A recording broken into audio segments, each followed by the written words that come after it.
여러분 안녕하십니까? NWS 내외 방송 뉴스를 시작하겠습니다. 민생투쟁 대장정 일정을 이어가고 있는 자유한국당 황교안 대표는 제주를 찾아 쓰레기 위생 매립장에서 제주도 쓰레기 처리 실태를 점검하고 제주 스타트업협회 회원들과 간담회를 가졌습니다. 황 대표는 간담회에서 스타트업의 가장 큰 어려움은 규제일 것이라며 지난 정부에서 네거티브 규제 등을 정착시키기 위해 노력했고 앞으로도 당에서 불합리한 규제가 없는지 종합적으로 살펴보겠다고 밝혔습니다. 황 대표는 제주 제2공항 건설과 관련해선 지난 정부에서 추진하는 것보다는 많이 진척이 어려운 듯하다면서 많은 예산이 드는 문제고 한번 짓고 나면 쉽게 변경할 수 없는 문제라서 어렵지만 제주도민의 의사를 잘 모아서 해결 방안을 같이 고민하겠다고 말했습니다.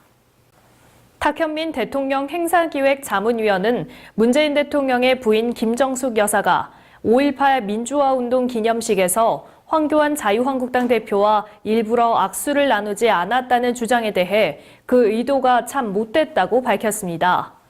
탁 의원은 자신의 소셜미디어에 글을 올려 여사님과 악수를 나누지 못해 아쉬웠다면 그만일 것이라며 굳이 저런 황당한 의미를 부여해 대통령과 여사님을 깎아내리려는 그 의도가 참 못됐다고 말했습니다.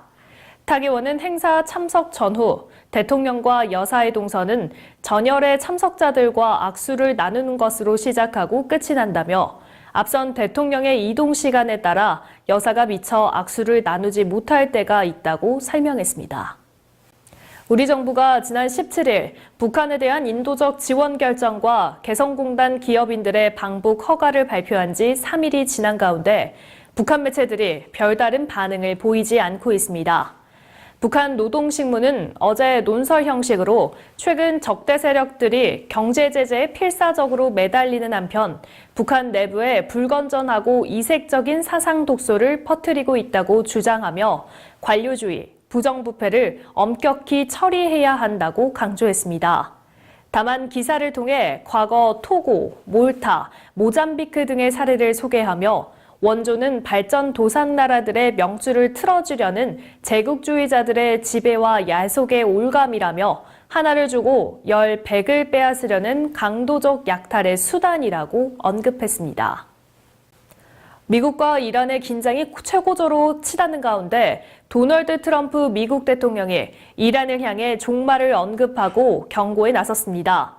트럼프 대통령은 현지 시간 19일 자신의 트위터에 이란이 싸우길 원한다면 그것은 이란의 공식적인 종말이 될 것이라며 다시는 미국을 협박하지 말라고 말했습니다.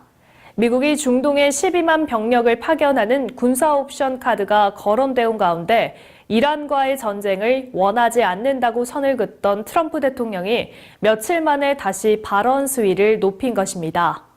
앞서 주 바그다드 미국 대사관은 지난 15일 홈페이지에 안전 경계 경보를 올리고 필수 업무 인력을 제외한 미국 공무원들은 이라크를 떠나라는 미 국무부 명령을 공지한 바 있습니다.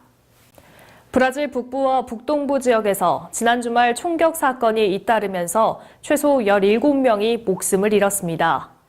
브라질 언론에 따르면 현지 시간 19일 오후 브라질 북부 파라주이 주도인 벨랭 시내 음식점에서 총격전이 벌어져 최소 11명이 숨졌고 전날 밤에는 북동부 바이바주의 주도 사우바도르 인근에서 총격이 벌어져 10대 2명을 포함해 6명이 숨졌습니다.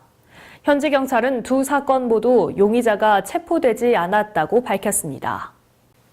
올해 들어 주택 거래량이 급감한 가운데 40대 장년층의 서울 아파트 매입이 주춤한 사이 상대적으로 30대의 매입 비중이 커진 것으로 나타났습니다.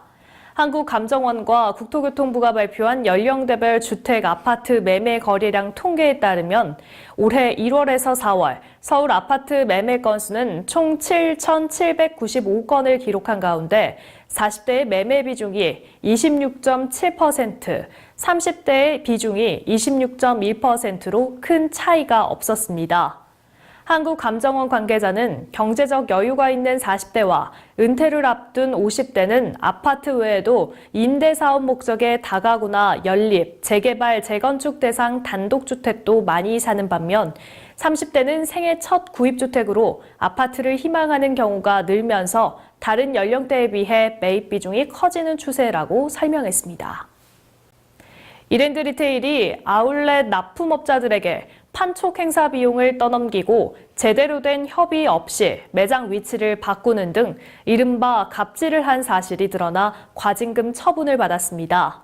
공정거래위원회는 유크와 아울렛 등을 운영하는 이랜드 리테일의 대규모 유통업법 위반 행위에 대해 시정명령과 함께 과징금 2억 1,300만 원을 부과한다고 밝혔습니다. 공정위 조사 결과 이랜드 리테일은 2017년 17개 아울렛 점포에서 납품업자와 행사를 여는 과정에서 약정서에 없던 집기 대여비 2억 원을 납품업자에게 부담시키고 납품업자의 점포를 재배치하면서 충분한 사전 협의 없이 매장 면적을 줄이고 인테리어 비용을 부담시킨 것으로 드러났습니다. 메이저리그 LA 다저스의 류현진 선수가 평균 자책점 전체 1위에 오르며 시즌 6승째를 따냈습니다. 류현진은 신시내티와의 원정 경기에서 선발 등판해 7이닝 동안 88개의 공으로 5안타파 1볼넷 3진 5개를 잡으며 무실점했고 팀이 8대3으로 이겨 올해 첫 원정 경기 승리로 시즌 6승째를 거뒀습니다. 지난 2일 샌프란시스코전 2회 실점 이후 31이닝 연속 무실점 행진을 이어간 류현진은 평균 자책점을 1.52로 낮추며 이 부분 메이저리그 전체 1위로 올라섰습니다. 영화 어벤져스 엔드게임의 위력이 정말 대단합니다. 개봉 26일째인 그제 오전 누적 관객 1,339만 명을 기록하며 역대 외화 흥행 1위 자리에 올랐습니다. 지난 2009년부터 정상을 지켜온 아바타의 기록을 10년 만에 깼는데요. 어벤져스 엔드게임은 11년간 이어온 시리즈의 마지막 작품으로 재관람 열풍이 일면서 흥행에 탄력이 붙은 것으로 분석되고 있습니다. 남양주시는 4차 산업 기반 스마트 공공서비스의 일환으로 드론을 활용하여 진드기 방역에 총력을 기울이고 있습니다. 남양주시는 지난 17일 스마트시티과와 남양주 보건소가 협업하여 작업자와 방역 차량이 진입하기 어려운 지역, 진드기 매개 감염병 발생 지역을 조사하고 선정하여 드론을 활용한 방역을 실시했다고 밝혔습니다.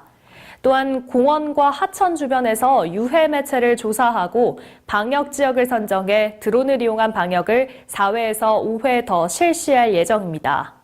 시 관계자는 시민이 안전하고 건강하게 생활할 수 있도록 방역 사각지대 없이 촘촘한 방역을 실시하겠다고 말했습니다. 네, 오늘은 성년의 날입니다. 성년을 맞이한 우리의 청춘들에게 격려와 응원을 나눠보시면 어떨까요? 오늘 뉴스 여기서 마치겠습니다. 시청해주신 여러분 고맙습니다.